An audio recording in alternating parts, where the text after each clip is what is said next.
राज्य में आसंताकाली पड़िबो तृतीय पर्याय भोट। एथिपाई गतकाली सरिछि प्रचार। शेष दिन में तीन प्रमुख दल प्रचार को जोरदार करथिले। तृतीय पर्याय रे कटक, भुवनेश्वर, पुरी, ढेंकानाल, केन्दुझर एवं संबलपुर एही 6 संसदीय क्षेत्र एथि सहित एहा अधीन रे थिबा 42 टी आसन पई मतदान हेबो। एही पर्याय रे प्राय सबु सीट रे बिग फाइट देखिबा को मिलिबो।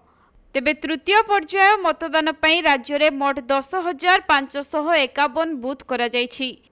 एथिरु 20% बूथ संवेदनशील एवं 2000 मॉडल बूथ रहिछि। तेबे मताधिकार साब्यस्त करिबे 94 लक्षरु अधिक भोटर। एमानक भितरे अछंती 48 लक्षरु अधिक पुरुष एवं 46 लक्षरु अधिक महिला मतदाता।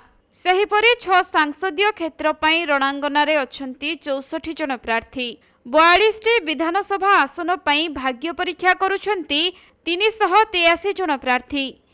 सेपटे तृतीय पर्याय निर्वाचन रे सर्वाधिक 121 कंपनी सेंट्रल आर्मड फोर्स बा सीएपीएफ मुतयन हेबे।